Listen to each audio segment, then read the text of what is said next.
অমরপুরে প্রশিক্ষণপ্রাপ্ত ব্রু জনগোষ্ঠীর সদস্যদের হাতে টুলকিট তুলে দেওয়ার মাধ্যমে দক্ষতা উন্নয়ন এবং স্বরোজগারের উদ্যোগকে আরও এগিয়ে নিয়ে গেল রাজ্য সরকার। দক্ষতা উন্নয়ন অধিদপ্তরের উদ্যোগে আয়োজিত অনুষ্ঠানে উপস্থিত ছিলেন মুখ্যমন্ত্রী ডক্টর মানিক সাহা সহ অন্যান্যরা। অনুষ্ঠানে প্রশিক্ষণ সম্পন্ন করা ব্রু জনগোষ্ঠীর ভাই বোনেদের হাতে প্রয়োজনীয় টুলকিট তুলে দেন মুখ্যমন্ত্রী। তিনি বলেন, ব্রু জনগোষ্ঠীর মানুষের আর্থ-সামাজিক উন্নয়নের লক্ষ্যে সরকার ধারাবাহিকভাবে কাজ করছে। প্রশিক্ষণের মাধ্যমে তাদের কর্মসংস্থান এবং স্বরোজগারের সুযোগ তৈরি করাই সরকারের অন্যতম লক্ষ্য। মুখ্যমন্ত্রী জানান, দক্ষতা অর্জনের পর প্রশিক্ষণপ্রাপ্তরা যাতে নিজেদের কর্মক্ষেত্র তৈরি করে স্বনির্ভর হতে পারেন সে বিষয়েও সরকার গুরুত্ব দিচ্ছে। টুলকিট বিতরণের এই উদ্যোগ তাদের কর্মসংস্থানের সুযোগ বাড়ানোর পাশাপাশি স্বরোজগারের পথ সুগম করবে বলে তিনি আশা প্রকাশ করেন। ব্রু জনগোষ্ঠীর মানুষের আত্মনির্ভরতা বৃদ্ধির পাশাপাশি তাদের আর্থসামাজিক অবস্থার উন্নয়নে এই ধরনের কর্মসূচি আগামী দিনেও অব্যাহত থাকবে বলে অনুষ্ঠানে জানানো হয়।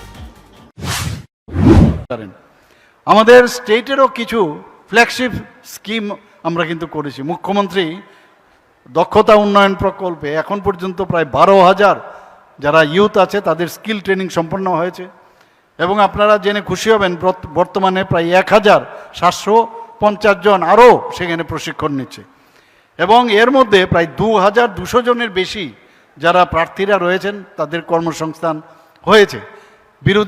বিরোধী দলেরা প্রায়ই চিৎকার করেন, কোথায় চাকরি কোথায় চাকরি। আরে এগুলো কর্মসংস্থানের কথা আমরা বলেছি এবং প্রপার কর্মসংস্থানের ব্যবস্থা আমরা করছি এবং ওনাদের এই কাজই হচ্ছে যে কোথায় খালি চাকরি দেওয়া, হ্যান্ড টু মাউথের কাজ, এই যে আপনার সারা জীবন ধরে আমরা এগুলোও দিচ্ছি। প্রায় 21,000-এর মতো ডাইরেক্ট চাকরি আমরা অলরেডি আমাদের সরকার আসার পর দিয়েছি। প্রায় 5 থেকে 5,500 আমাদের যে বিভিন্ন কন্ট্রাকচুয়াল সেখানেও চাকরি দিয়েছে। একদিকে চাকরির ব্যবস্থা হচ্ছে, আবার আরেক দিক দিয়ে স্কিল ডেভেলপমেন্টের মাধ্যমে কর্মসংস্থানের সুযোগ আমরা করেছি।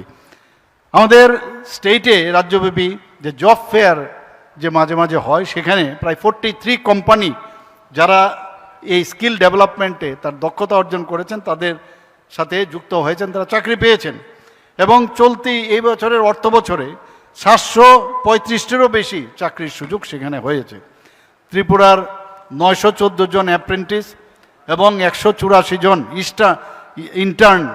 ইন্টার্ন যারা আছেন বিভিন্ন নামি দামি যে সংস্থা সেখানে তারা চাকরি পেয়েছেন।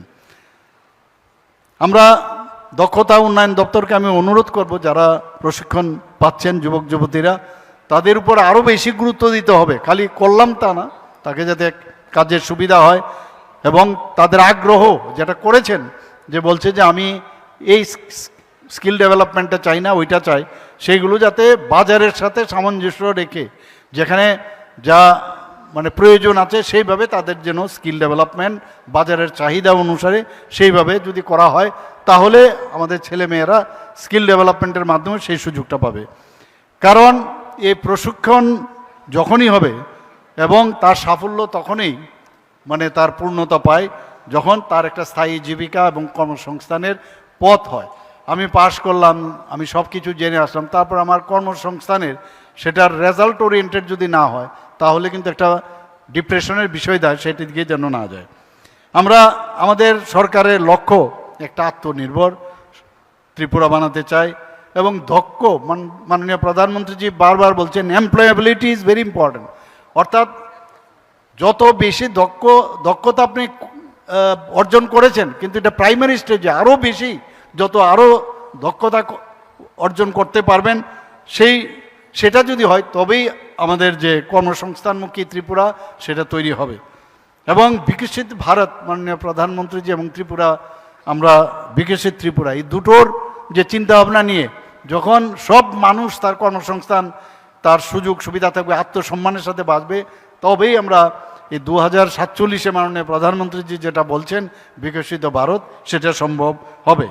এবং আমরা চাই যে কেউ যেন পিছিয়ে না থাকে, সব মানুষ যেন তার সুযোগ লাভ করে, এটাই আমাদের সরকারের আমাদের ইচ্ছা। এখানে ব্রু সমাজের যারা আছেন তাদেরও উন্নয়নও কিন্তু আমাদের যে উন্নয়নের যে যাত্রা চলছে, যে স্পিডে আমাদের ট্রেন চলছে মাননীয় প্রধানমন্ত্রীজির লিডারশিপে, আমি একটাই বলবো, বিরোধীরা এখনও খালি নানা রকম বিষয় নিয়ে কথাবার্তা বলেন, তারা কিন্তু ওই স্টেশনেই বসে থাকবে। আর যে স্পিডে বন্দে ভারত এখন চলছে, ওই টাটা বাই বাই করবো, ওরা স্টেশনেই বসে থাকবে। আর আমাদের যে ট্রেন ওই গন্তব্যস্থলে 2047 সেখানে পৌঁছে যাবে এবং সেখানেই বিকশিত ভারত সেটা হবে। এবং আজ যারা টুল কিট এবং ড্রাইভিং লাইসেন্স বা ইত্যাদি যারা পেয়েছেন, আমি তাদেরকে আবারও আন্তরিক অভিনন্দন এবং শুভেচ্ছা জানাচ্ছি। এবং আমাদের সরকার আপনাদের পাশে ছিল, এটা কিন্তু মনে রাখবেন। আমাদের সরকার আপনাদের পাশে ছিল, মোদিজি আপনাদের পাশে ছিল, আগামী দিনও আপনাদের, ভবিষ্যতেও আপনাদের থাকবে। আজকের এই গুরুত্বপূর্ণ যে কর্মসূচির তার সর্বাঙ্গীন সাফল্য কামনা করে আমার বক্তব্য আমি শেষ করছি। সকলের সুস্বাস্থ্য, সাফল্য, উজ্জ্বল ভবিষ্যৎ কামনা করে আমি আমার বক্তব্য আবারও এখানে সবাইকে ধন্যবাদ জানিয়ে আমার কথা বলা শেষ করছি। বন্দে মাতরম। রিপোর্ট সংবাদ প্রতীক্ষা।